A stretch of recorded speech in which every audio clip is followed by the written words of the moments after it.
on the set. All right, y'all. Welcome. Thank you for tuning in to another Hold It Down podcast video. This one, we're doing another album review. You know what I'm saying? I told you we are going to start cranking these out more, and then we did not do that. So now we're going to get back at it. I apologize for the hiatus. But hi, haters. You feel me? Anyway. We're going to crank them out while we can because, I don't know how often battle rappers are releasing projects. All the time. All the time, really? It's really like that? All right, shoot, we can get it in and pause. Yeah, but it's also stuff that we just haven't reviewed from them that we could. But this one is new. Yeah. So I was like, all right, you sent this to me. You like, oh, this is finna come out. And I said, we're going to talk about it too. This week, we're reviewing Lu Castro's new tape, Revenge. All summer 21, apparently. Yeah. But shout out to the big Lou. You know what I'm saying? He wild strong. That's my guy. And shout out to Big Dog. Yeah. And apparently, I guess Smack was fucking with him too, because I did hear his music at the end of the event too. Mm-hmm. So I was like, Smack fucking with it. So let's get Smack's fucking with it, but are you fucking with it? General opinions, yay or nay? I'll give it a thumbs up. I will give it a thumbs up. It's definitely not bad. Mm-hmm. Not a bad project. See the theme of what we were going for, and I'm not mad at it. I'll give my more detailed reviews as we go along and towards the end. But I think I give it a thumbs up. I do. I also give it a thumbs up. I think in general it's good. Yeah. I will say it's good. I appreciate that you going for more of a R&B pop. You could play this in the club type songs. It definitely sounds like New York club life. Now, if we have any audience members from New York that actually go to the clubs, and if I sound like a dumbass, pardon me, you know what I'm saying? I haven't been to New York or the clubs in about, a good decade or two, you know what I'm saying? Especially in New York, you know what I mean? You've been in New York in the past decade. Yeah, I have, but I'm saying like New York club environment, because the club music is different. While we will play the same shit, because, the South runs the game, and, we have to accept that shit, even though we don't like it. But we'll have some local artists here and there, popping with some shit. Yeah. But it definitely sounds like NY club life, at least to me. You feel me? Yeah. And then even to me, someone who's not from NY, has no desire to go, and also can guarantee I've never been to an NY club, I've never been to NY. It did sound like something that people in New York will probably enjoy. Yeah.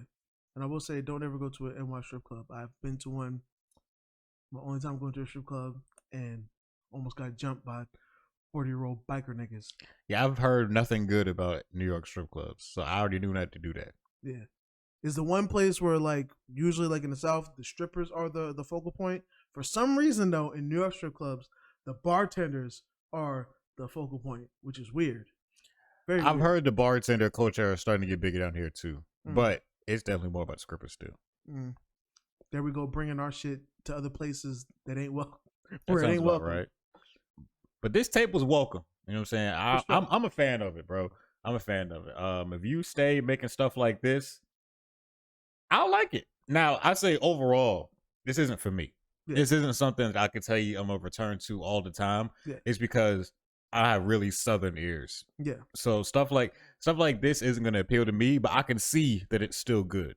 That's why I did say, that's why I wanted to paraphrase and say that it sounds like NY club life. Yeah. Because while you can still find appreciation for it, I know it ain't really your mix. Like you may like some club songs, but this ain't gonna be it for you. Yeah. You ain't, you know what I'm saying? When the hoes come through, you ain't gonna play this shit. Nah. Respectfully though. Respectfully. It's just, and listening to it, it definitely has ill potential. Like I could see myself, maybe on this project, maybe the next one or the one after that, I could see him coming out with a joint that I might be like, yo, I fucks with this. You know what I'm saying? Now, I will say, the only thing I don't like about the project, I could say, that will kind of cover all my critiques, is it does sound like he tried to make the same song over and over. It just so happens, though, that the song he's making is good. So even when he's making it over and over in different ways, it sounds good. Two of them I really do think are the same song, especially on... Some of them are the same song. The Yeti, No Pressure, and then the player no pressure. I said, is this the same song, but two different versions of it? He didn't know which one to drop. And it is crazy because he kind of did do that, because it was similar hook, similar song title, but I will say the on beat the is different. The beat and the flow is slightly different. The player is the better version. Beat, yes, the beat that beat is crazy. Yeah, that beat is crazy. It kind of even broke up the mundane like same feel. Yeah, you know what I'm saying. So it was like it was a. I respect that I feel like this nigga knew what he was doing. You know what I'm saying. Even though it does sound like the same song over and over for most of the project, I feel like it was almost the intent. It was almost like, you know what? These clubs don't want to fuck with me because I'm a battle rapper. All right, and I'm gonna keep on hitting them on the head with bangers. They're gonna fuck with one of them. Yeah. And I feel like that was the goal here. And I mean, niggas still gonna hate until you come through with like a Drake feature or some shit, and then niggas or Chris Brown, since that's your favorite nigga. You know what I'm saying? That is what he said. If you get a Chris Brown feature, then niggas gonna have to bow down and respect it. Yeah. But you did your shit. Yeah, you did your shit. You know what I'm saying? Y'all niggas, y'all battle rappers trying to change my opinion on battle rappers and music, man. Yeah, I think you got included. I think that this is pretty good. I just know that I'm not going to be returning to it because I'm just not your target demographic. I don't think, but I do know that you've shown me that you can make a song that I probably will play all the time. Yeah. You've shown you have the ability to do it because you know how to make songs that are catchy, and you're showing. What I would say is a knock against most battle rappers is that like they don't know how to make catchy hooks. They're not like that type of artist. Yeah. You've shown that you can do that. I feel like some of these songs are catchy enough that they could get plays. And now I ain't gonna lie, I wouldn't be surprised if like maybe I don't know sometime in the next year a joint pops out of New York and we find out that you're behind the pen or something. Because I feel like that's another avenue because sometimes when you're the face, whatever comes with your name. It can be a hindrance. Like I said, the battle rapper thing, it might be a hindrance against you because somebody's gonna break through that. But I really honestly feel like if a nigga like Sue Surf wasn't battle rapping and if he didn't have that against his name, he would be freshman and more respected for his musical shit. You know what I'm saying? But like if I don't know, let's just say like Cardi B comes out with a joint and it bangs next year and it's just a club joint instead of like some shit that's gonna make niggas upset like WAP. You know what I mean? I wouldn't be mad if like we're like, yo, Lu Castro was actually wrote on this song. Like, I get it because you definitely got the pen, you got the style, like you sound like you actually been outside. Like you don't sound like you trying to or you trying to understand or trying to reach. Like you sound like a nigga that's outside that's listening to the shit and you probably got inspired and went to the studios like brought them vibes home. You feel me? Yeah. So. I remember when I listened to it, and I remember Quan had listened to it yet. I was like, all right, Quan, tell me if you hear this and you listen to it. Now, to my untrained ears, I do hear some slight Pop Smoke influences on this. I can understand that. It just sounds a little different because as a Pop Smoke like listener, his sound, okay, you know what it sounds like? It sounds like what Pop Smoke was turning into. Yeah. Because in the beginning, he did want to do more R&B joints. Like even when... I don't know if you're familiar, but the two R&B joints he has out, which is like him rapping on the Fabulous "So Into You" beat. He had those joints like when he like first started, like those joints were early. It was just the plan was, hey, this drill thing is new. Yeah. It's not the drill Pop Smoke stuff. Yeah, it was the more R&B type Pop Smoke. So this is like the lane that sounded similar to me. Yeah, this is definitely the lane that Pop Smoke was going to go into. You know what I'm saying? Like. I prefer the dark drill pop, but that was all a marketing thing because he really want like his joints, the Woo, West Coast shit. I know you don't know, but like from our listeners that listen to Pop Smoke, they know the songs I'm naming. But shit like that, yes. I think that's not a far reach to say. You know what I'm saying? Like, and that's even been my critique against some niggas that are in NY and do like music. Sometimes they can't make club songs. Like, I would like for Dave East to make one or two of these joints, honestly, because I think it's already proven. You know what I'm saying? We understand you respect the culture. The ladies like you. You know what I'm saying? You getting actor money. You got relationships with niggas. Like, you got like at least 3 joints with Chris Brown. You know what I'm saying? Like, we would like if you made some attempts towards the club because one of them joints can go and then. You know what I'm saying? You can have all that notoriety and then bring all that attention to your album. He can get crossover appeal. Yeah. And it just shows that like either he has no desire to do that or he either tries it and then, I hate to say it, fucks it up when, the fucking hook is 16 bars. Literally. I don't even know why Chris Brown did that shit. Chris Brown knows better. Chris Brown was really that hook was long as hell. It's a good song, but it's a long as hell hook, and I'm like, Chris, you would never do this. You know what I'm saying? But fuck it, like, yeah, Lu Castro definitely. I could see him being that nigga a year from now. Like, it's because he's a good enough rapper that he knows how to slow it down to make it still fit into different type of things. Because like we respect you as a battle rapper too, but like a lot of these battle rappers, they don't know how to work the same type of ability on a song. And I feel like you know how to dumb it down enough to where it's still good. You know what the problem probably was is, and I'm gonna try to say it without shitting on people, but like where you have like, you know, T-Rex and Murder Mook, those niggas, you know, they'll probably get respect from their higher peers and like platinum artists and shit. They're like, yo, what you doing is crazy. Your pen is crazy. And they're around a time and of a certain age where like, you know, when shit like Laffy Taffy's coming out, they're going all the way to the left with it. They're like, we don't fuck with that. You know what I'm saying? Like a Dave East. You know what I'm saying? When Lil Nas X comes out with what was that? What was that first joint? Old Town Road. Old Town Road. He's like, I ain't fucking with it. You know what I'm saying? That's kind of how niggas in that era felt. It is. So instead of going outside and realizing this is where the sound is, find your medium. You know what I'm saying? It's like, nah, we want the hip hop shit. We want Wu-Tang. We want, you know what I'm saying? So when they finally buckle down and be like, all right, getting lit is what's popping. Then they try to do it and it don't sound authentic because you ain't been outside really listening to that shit. Exactly. This sounds kind of like you were saying. This sounds very modern. This sounds like now. Yeah. I could tell Lu Castro cranked the Soulja Boy before. Yeah. While still being hard lyrically. It's because, bro, you ain't trying to be unnecessarily hard, and that's what I appreciate about this. Like you in here making R&B joints, and I'm cool with that. You ain't coming out here telling niggas about how crazy and aggressive you are, which I feel like what most battle rap niggas do on their tracks. I would want one track like that at least. But I'm only saying that just to bring some diversity to the lyrics. I feel like that too, but it wouldn't work on this tape. I would be on another tape because this tape is too R&B poppy focused to just throw a random freestyling aggressive track onto. Well, not like a freestyle. I'm just saying like you could just make one of the club joints be like an aggressive club joint because like I feel like, well, if you're listening to this at all, if you end up like making a part 2 of this, like just add some diversity. Like I feel like you have the one aspect of like I go to the club, I'm on some thot shit, or I'm with my niggas, we popping bottles, I'm trying to take a bitch home, ain't no feelings involved, I'm fucking, that's the day. He's got that down pat. Every song pretty much says that. Yeah. You know what I'm saying? But now you can be like, all right, well, sometimes you go out to the club and niggas, ain't no fighting in the club tonight.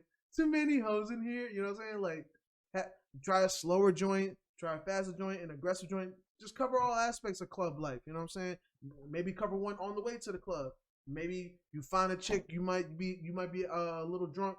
You might fall in love with a chick just for the night type shit. Like, just a little diversity. Because like I said, it really does sound like the same song over and over. It just so happens that one song is a good song. So it's passable.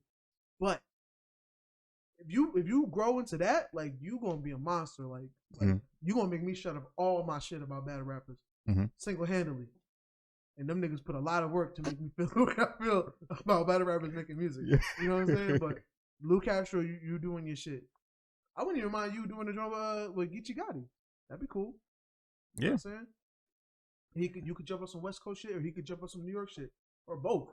Because I tell you what, even with my critiques of Geechee Gotti, one thing I did like, most of the beats was fire. Especially two of them joints, I didn't even care what the song was because the beat was just so good. I was just like, it was everything I want in a West Coast beat. So yeah, these battle rappers are really like are coming with that shit. Yeah, and I'm digging it. Yeah, I feel you. Tracks. Yeah, I would say we want to get into the breakdown. Are we breaking down each track, or are we just gonna? We're not gonna break down each. You just say like a couple of your favorites. I think my favorites was, I'll say The Player. I'll say, Mixie was my favorite shit. Mixie was my shit. I literally said, we experimenting now. This is dope. This is a hit. No funny shit. I like this one. You know what I'm saying? Mixie. And I think there was another one that was kind of like slower. But at that point, a lot of that track number 6, I think that was my favorite so far. And shout out to his first single. I think it was the first single, "Blood the City." It got a video for it.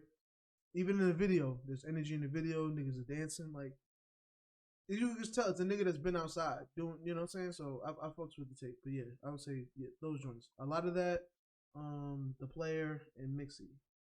My favorites were The Player, Big Lou. Big Lou's cool. Yeah. And I know who was the other one? I did like Flood the City. So yeah, I'd say those are my favorite ones. Those are my favorite ones. And shout out to Nasty Girl too. I literally said that one. I was like, he trying to get the Chris Brown feature on this one. Yeah, Nasty Girl was pretty good too. Nasty Girl. If he did a battle on that house and played Nasty Girl, and you know what I'm saying, like that could be cool if that was like the prize or whatever. Like yo, if you win your battle, you might get you get in the studio with Chris Brown, because it ain't like Chris Brown's short on making songs. Nigga got 50 song albums, and then you could put one of these, change one of these niggas' lives, bro. You know what I'm saying? Just give one of these niggas a little feature. You know what I'm saying? You might be part of the freaking battle rap renaissance, bro. You know what I'm saying? Don't let Drake get all that clout.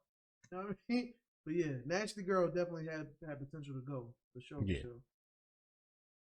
But yeah, and I thought Tapped In was kind of like a happier joint because all these were like kind of like, I don't say dark, but just like very atmospheric New York club shit where it's like Tapped In felt. I remember like it's cute sounding. You know what I'm saying? A little diversity. I want to point out any diversity I hear, since my critique is I want more diversity in it. You know what I'm saying? But yeah, good tape all around. Definitely. I wouldn't be mad if like this shit's like playing in the background somewhere. You know what I'm saying? Like I ain't gonna be mad about it. Yeah. Like I said before, and I'm gonna continue to say, I think this is good. I don't really have too much for you to work on. I think this is great. I know that you're just gonna polish this more, so that's really all I can ask.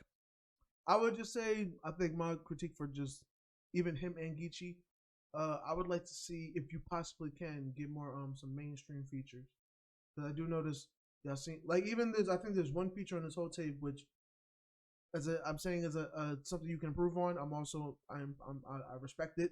You know what I'm saying? It takes work to craft the whole thing damn near by yourself, but I think it was a chick. She was on. Was it on? She was on Nasty Girl. Nasty Girl. Connie, she a battle rapper? I don't know her to be one. I feel like she was. She sounded like a battle rapper when she was rapping. Mm-hmm. So it made me believe she's a battle rapper. So I'm like, I understand y'all trying to keep in the culture, but you know, y'all got to reach out. Like y'all don't have to reach within the battle rap culture. You know what I'm saying? You're preaching to the congregation when you do that. You know what I'm saying? You want to gain some more fans. You feel me? So, and shout out to Connie. She was cool. It felt trendy. And I feel like that's what battle rappers would do when they get a verse, is try to be trendy. You know what I'm saying? Mentioning the hand on frontal shit. You know what I'm saying? Like literally, while Bloodbath was sitting up, he heard me playing a video of a guy online rapping to the camera, and he said one hand on front. Like that's just real reachy. I feel like you cringed when you said that, Connie. You know what I'm saying? Like you felt like you had to say that. You know what I mean? But yeah, some mainstream features would help if you can. I don't know what your reach is like, but some mainstream features will help. All right. So yeah. Let's go to a review, bro. Let's review. Hopefully you see this. Let us know. I'm gonna tag you and everything when I post it. But yeah, bro, just keep up the good work. Keep it up, big dog. You know what I'm saying? Big Lou. Yeah. You wild strong, bro. You wild strong musically too. I respect it, bro. Exactly, bro. But yeah, I want to thank you for tuning into this video. Have a great night. We out. You dig?